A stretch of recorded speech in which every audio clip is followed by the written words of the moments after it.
He knew my grandmother's nickname for me before he knew my last name. That's where this starts.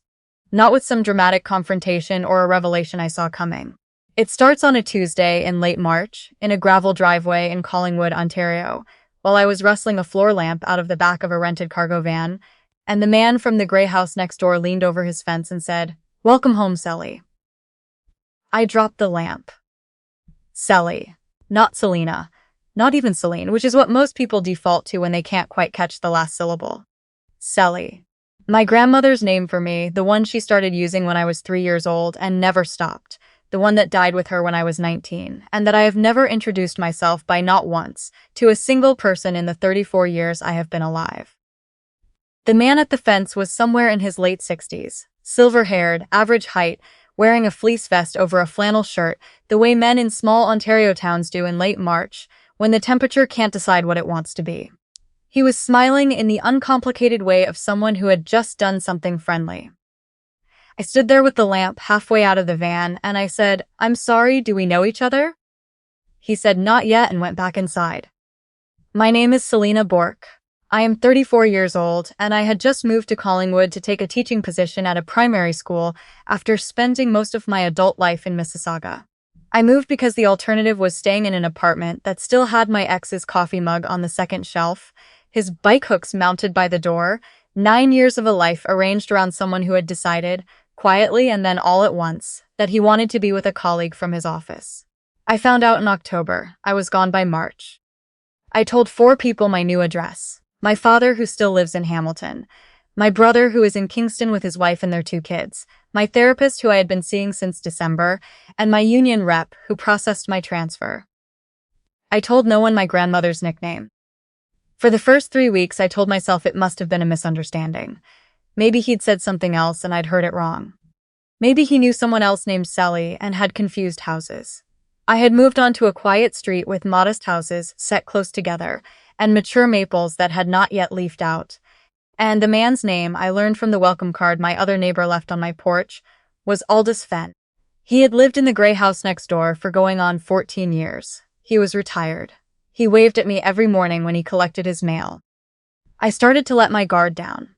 People in small towns are different from people in Mississauga. They just are. Maybe Sealy was common enough and I'd been shaken from the move and heard significance where there was only coincidence. I told my therapist about it over video call and she said the same thing, more or less. I wasn't sleeping well. I had just uprooted my entire life. Brains do strange things with pattern recognition when we're under stress. Then, at a street barbecue in late June, Aldous Fenn asked me if the scar on my left collarbone had healed properly. I have a small scar there from a cycling accident when I was 13. It is easy to miss under clothing. I was wearing a tank top that evening, so it was visible. But the way he said it was not the way a person says something they've just noticed. He said it like a man checking in on something he'd been wondering about for a while. I said, "How do you know about that?" He said, "Oh, you know how it is, people talk," and then he excused himself to refill someone's lemonade.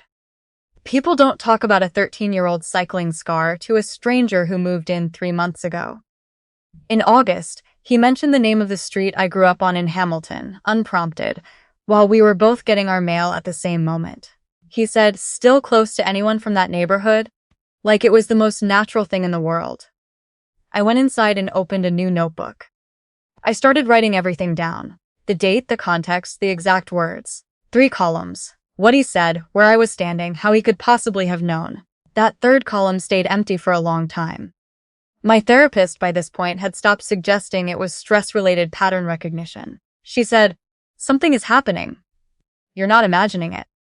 I called my father and asked him, as casually as I could manage, whether he had ever mentioned my childhood to anyone in Collingwood. He hadn't. He didn't know anyone in Collingwood. He asked why, and I told him it was nothing, a nosy neighbor. I called my brother and asked the same question. He laughed and said he barely remembered what street we'd grown up on himself. In September, I hired a private investigator. A friend from Teachers College had gone through a custody dispute 2 years prior and recommended a woman named Jillian who operated out of Barrie. The referral came with the caveat that she was expensive and she was careful, which my friend said were the same thing in different words. I paid her $4,800 over 6 weeks to find out who Aldous Fenn actually was. Her first report gave me the surface of him. 68 years old, widower. Retired after a 22-year career with the Ontario Ministry of Children, Community and Social Services. Moved to Collingwood from Sudbury in 2010. No criminal record, no visible connection to my family, my ex, my workplace, or anyone I had ever known. Her second report was the one that changed the shape of everything. Buried in his employment history, in the specific branch designation on his provincial service records, was a departmental posting from 1989 to 1994. Adoption file management, province-wide intake. During those years, Gillian confirmed after a records request that took 3 additional weeks and another $1,900, he had processed a significant portion of infant adoption files for the Northern Ontario intake region, including mine. Filed December 17, 1990, 3 days after I was born. I sat with that for a long time. My father and my mother had told me about the adoption when I was 11, at the kitchen table in the Hamilton house I grew up in. It was a careful conversation, obviously rehearsed, delivered with the specific gentleness of people who have been waiting years for the right moment and are not sure any moment is right enough. What they told me: my birth mother had been very young, she had been unable to provide a stable home, the adoption had been closed, no ongoing contact, no names exchanged. That was all they knew, they said. It had been a closed file. My mother died of cancer when I was 24. She died before I ever thought to ask questions I might have asked later. Once the need to understand your own origins starts to feel less abstract and more urgent. By the time I moved to Collingwood, I had spent a decade telling myself that the closed door of my adoption was a door I had accepted. That not knowing was a kind of peace if you held it right. I did not confront Aldous Fenn that week or the week after. I have made the mistake before of moving too quickly, of saying something before I had enough to say it with, and watching the person across from me close up like a door with a deadbolt on it. I waited. I gathered more, because I have learned that the people who ambush the truth too early only get denials. I wanted the whole shape of it before I said a single word. Gillian's third report, completed 7 weeks after the second, included information she had obtained through a conversation with a retired ministry records coordinator in Thunder Bay, who had worked alongside Fenn for 11 of his 22 years. What she told Gillian was this: Aldous Fenn had not simply processed my file. He had been assigned to it personally at his own request, because the birth mother listed on the intake forms was his younger sister. Her name was in the file. I won't write it here, not yet, because it still belongs to me in a way I am still learning how to hold. What I can tell you is that she was 21 years old when I was born, and that she died 6 weeks after my birth from complications that the records described in clinical language that still managed, somehow, to land like a physical weight when I read it. She had been the only family Aldous Fenn had left after their parents passed. He was 32 when she died. He was 32 when I was placed with my adoptive family. And he was, when I moved to Collingwood, the last remaining person in the world who had ever sat beside my birth mother while she was still alive. Gillian's final piece of information was the one I had not seen coming, even after everything else. Fenn had maintained, in the years after my adoption closed, an unofficial and explicitly unauthorized correspondence with my adoptive mother. Not with my father, my mother alone. She had, quietly and without telling my father, agreed to send him 1 letter per year, each one timed to arrive near my birthday, describing the year. Not photographs, not visits, a letter. The way you might send news to a distant relative who couldn't be there but who you didn't want to forget entirely. My mother had done this for 23 years. From 1991 until she died in 2013. My father had never known. I drove to Hamilton on a Thursday morning in late November.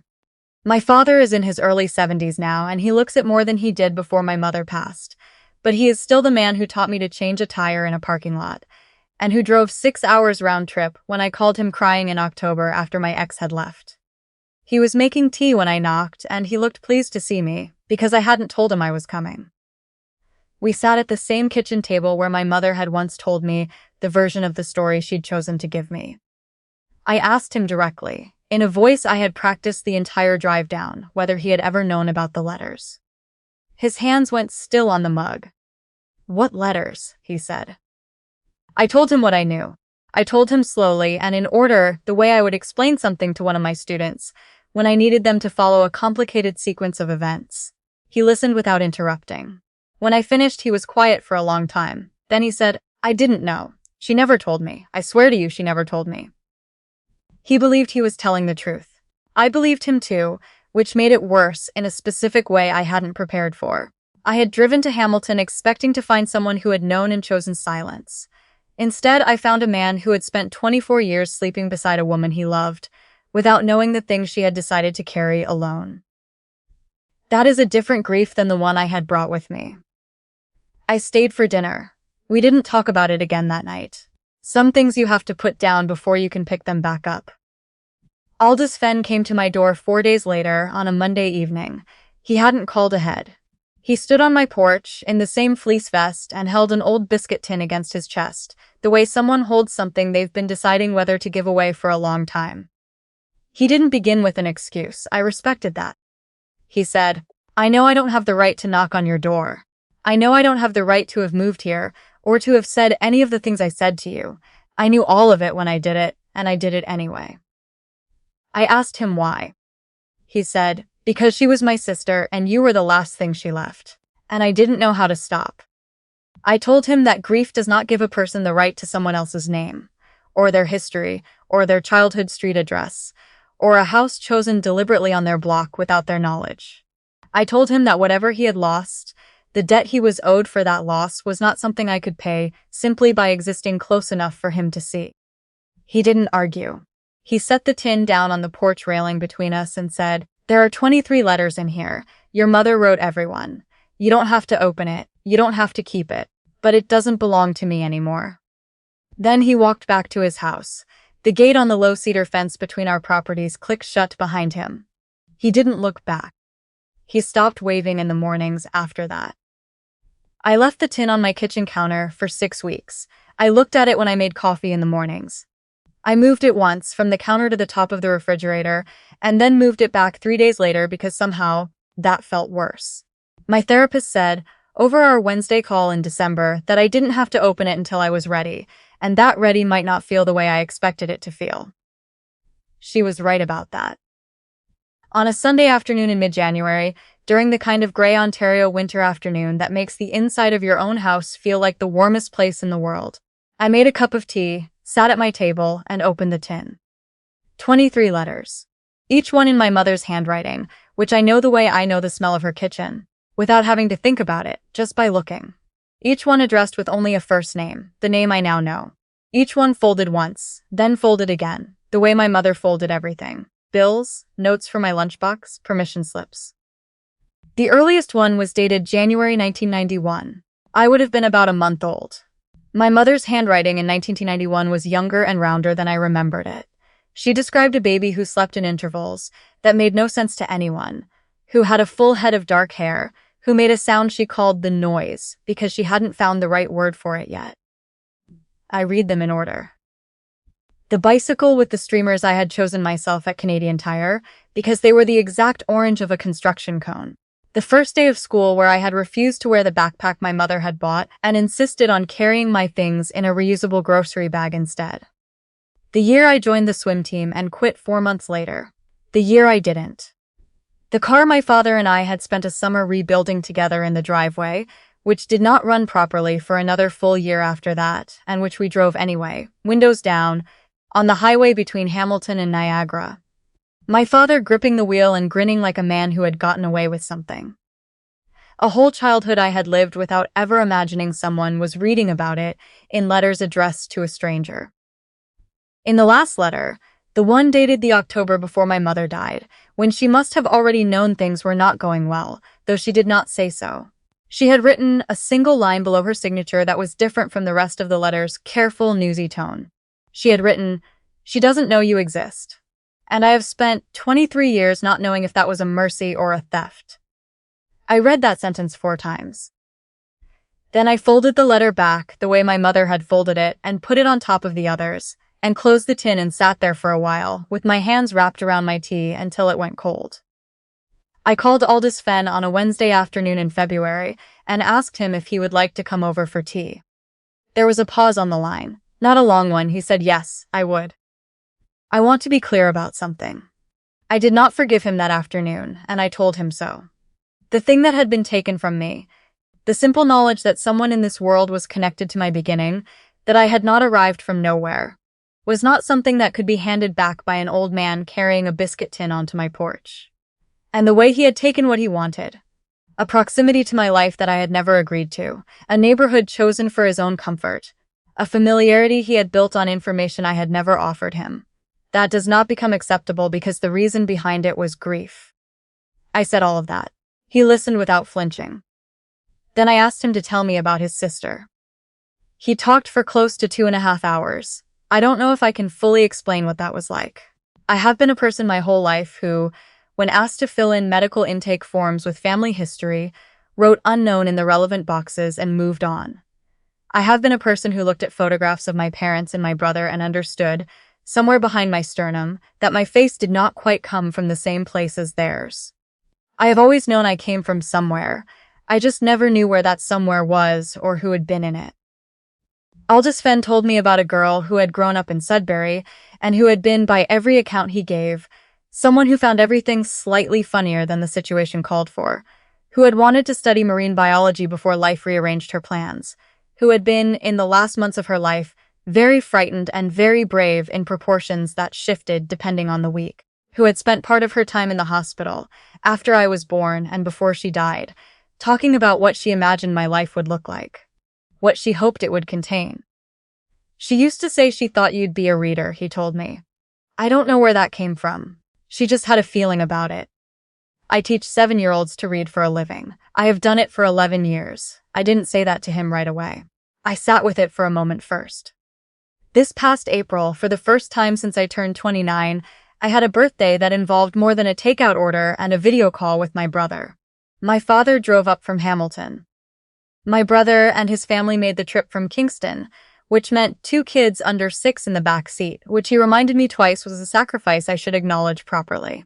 My therapist over the months had become the kind of person I felt comfortable calling not only in crisis, but also just to say that something good had happened. Aldous Fenn came too. He sat at the far end of my kitchen table, the way a person sits when they are trying to take up as little space as possible, because they are not yet certain how much space they are allowed. He was quiet through most of dinner. He watched the room the way a man watches who has been waiting a very long time for something he was not sure he would ever be allowed to see. When it was time for gifts, he passed a small envelope across the table without ceremony. Inside was a photograph, printed on regular paper, a little soft at the edges. It was a young woman standing in a field somewhere in late summer, laughing at something outside the frame. Dark hair, a widow's peak exactly like mine. The same way of tilting her chin slightly when she laughed, which I know because I have seen it in photographs of myself over the years, and always thought it was a strange habit I had developed on my own. I looked at that photograph for a long time. My father watched me look at it and didn't say anything. My brother said something quiet to his wife that I didn't catch. One of his kids asked if we were going to do cake now, and the room shifted back toward ordinary the way rooms do when a child says something practical at exactly the right moment. I set the photograph down beside my plate. For the first time in a very long time, I did not feel like a woman who had come from nowhere. I felt like a woman who had been handed the beginning of her own story. 34 years after the first chapter had already been written by some she would never get to meet. By the last person in the world who had loved her before she was old enough to know she needed it. That is not forgiveness. That is something else, something that doesn't have a clean name yet, but that sits quietly in the chest and doesn't ask to be anything other than what it is. I have started leaving my porch light on in the mornings, the way I did in Mississauga when I wanted to signal that I was awake and didn't mind company. It's a small thing, but Aldous Fenn is the kind of man who notices small things. He has started waving again.